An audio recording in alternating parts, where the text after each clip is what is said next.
Io sono uno che acquista tantissimo su Amazon, questo solo esclusivamente per l'estrema facilità con la quale gli restituisco tutta quella merce del cavolo che mi spediscono, ok? Ormai credo che tutti sanno che l'obsolescenza programmata, che non è un complottismo ma è semplicemente un livello qualitativo della merce dei materiali, fa sì che le robe durino più o meno 2 anni, anche meno. E allora cosa succede? Gli do il giro di continuo su Amazon. E ho sempre avuto la fortuna di poter appoggiarmi, non so, ad Alessia piuttosto che a parenti, adesso anche ai, come si dice, agli Amazon Point per quanto riguarda le consegne e i resi. Però ho voluto provare a fare un esperimento, cioè io ora sono in giro, sono in un'area camper, per la precisione sono a Valdobbiadene, ho fatto il reso aggiungendo un nuovo indirizzo scrivendo che vivo in area camper. Comunque nei dettagli c'è scritto area camper, camper grigio, c'è il numero di telefono, c'è scritto chiamare, quindi non vedo la difficoltà. Il corriere dovrebbe arrivare oggi, vediamo cosa succede. Sì, mi ha chiamato il corriere, funziona. Lo aspetto nell'uscio di casa, quello là vedi? È quello blu, tac, funziona. Puoi dargli anche l'indirizzo di un'area camper, una fiata. Sono io, grazie mille, sai, buona giornata. Rallenta, rallenta e rallenta. Mi rendo conto di come possa essere impossibile spiegarti la felicità in un video. Ci hanno provato da millenni filosofi, pensatori, psicologi, registi, quanti film, quanti libri sulla felicità, le poesie sulla felicità, e come raggiungerli tutti alla ricerca della felicità. Ok, è una cosa, per carità, abbiamo detto, è un'utopia, il solo pensare di riuscire a spiegarla in questo video, già farei difficoltà forse a spiegarla a me stesso, a sintetizzarla per poterla spiegare a me stesso, figuriamoci a persone che hanno bagagli culturali diversi e interpretazioni diverse dalla mia, ok? Però, essendo l'argomento chiave di questo canale, ti voglio far arrivare tirando dei piccoli sassolini ogni tanto. Mi piace tirare i sassolini quando fionda da Drio. Il sassolino di oggi, senza dilungarci troppo, altrimenti non sarebbe un sassolino, è: prova a pensare. Adesso non conosco il tuo livello di storia e di conoscenza dei personaggi che hanno popolato questa nostra storia umana, no? Le tue conoscenze antroposofiche, se vogliamo così buttarla giù, ma prova a pensare, prova a pensare a tutti i pensatori, filosofi, insomma a tutte le più grandi menti, ma veramente le più grandi menti, non i personaggi più famosi, le più grandi menti della storia dell'umanità, ossia dalla preistoria fino ad oggi, ok? Focalizzati su questa roba importantissima. Le più grandi menti di tutta la storia, o perlomeno il 99,9% di loro. Nessuno è diventato miliardario, nessuno si diventa un personaggio noto che vive in mega villoni, che fa il giro del mondo, che ha piscine, Ferrari, eccetera, eccetera. Eppure, scusa un attimo, no, per logica, e qua mi casca il pero, ma se sono gli uomini più intelligenti del mondo, quelli con più capacità, cazzo, dovrebbero stare nella bambagia? Perché allora così non è successo? Vuoi vedere che, mi dispiace spoilerate un fiantino a soluzione, ma non è una soluzione, è solo parte di questo sassolino che serve ad avvicinarti alla comprensione di questo modo di vivere che è importantissimo.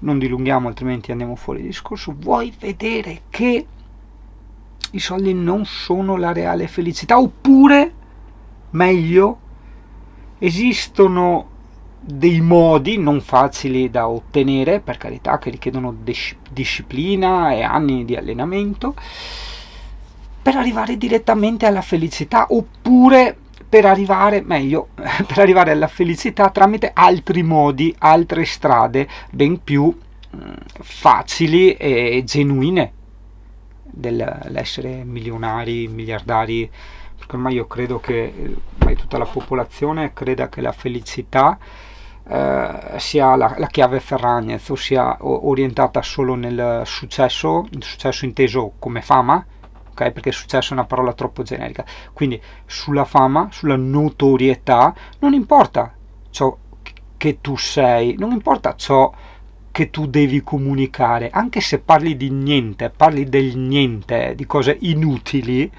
L'importante è che ti seguono milioni e milioni di persone, hai capito? L'importante è che milioni e milioni di persone elogino la tua nullità, punto 1. Punto 2, Sky sembra, perlomeno orientandomi un po' sui social e su tutto ciò che vedo attorno a me, che il mondo gira attorno al dio denaro, ok? E quanto ha guadagnato questo, e quanto guadagno io, e quanto ho incassato con YouTube, e come fare 10.000 euro al mese, e schede qua, e schede là, e criptovalute, e cc e cocò.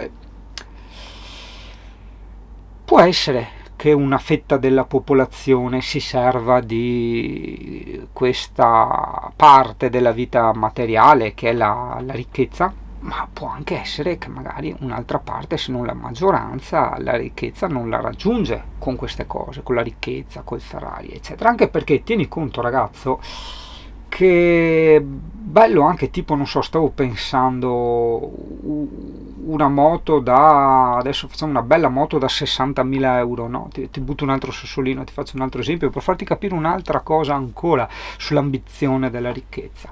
Immaginati, per carità, parlo per me da appassionato di moto, probabilmente questo esempio non calza perfettamente per tutti. Singano taglia, sì, sta buon, concentrate, cioè non è che non posso un attimo prenderla larga perché ti che te il deficit l'attenzione, te casca il palco, te casca il discorso. No, concentrati, osserva tutti i giri larghi che io faccio, perché probabilmente servono a racchiudere un messaggio un po' più ampio, ok? Quindi immagina questa moto da 60.000 euro, tu da cazzo appassionato di moto, madonna, la desideri come non so cosa, meglio di una figa con autoreggenti bianche, però prova a immaginare se hai avuto moto non da 60.000 euro, però comunque moto che all'inizio desideravi, prova a immaginare di averla. Dopo un paio d'anni che l'hai guidata tutti i giorni, sii sincero con te stesso, non ha più lo stesso valore, no?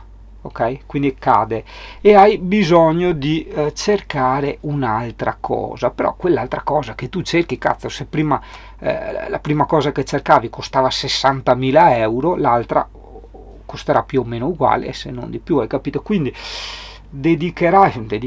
rinuncerai alla tua vita per creare denaro, il quale serve a avvicinarti a queste illusioni di desideri, no, solitamente materiali.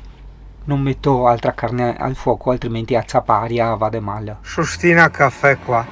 Sì, perché? Non posso fare van life qua, in bordo di una strada. Le frasi più belle del mondo che devono entrarti in testa è: ma potrò fare quel che vuoi. Ossia, anzi sarebbe: ma potrò far quel che vuoi ogni tanto, che sarebbe tradotto in italiano: ma potrò fare quello che voglio, e già lì insomma è una massima miliare che esprime tutto, ogni tanto.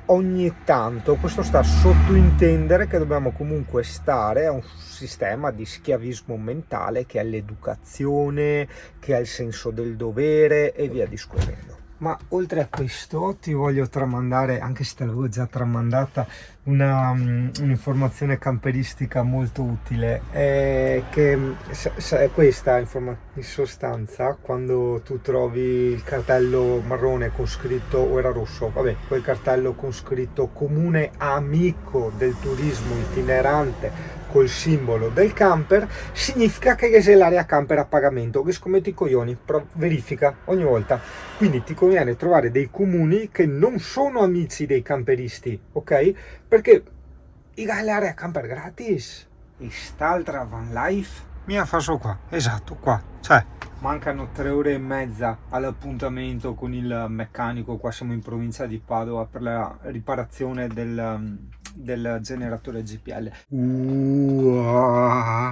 Dio inquinato come si cambia.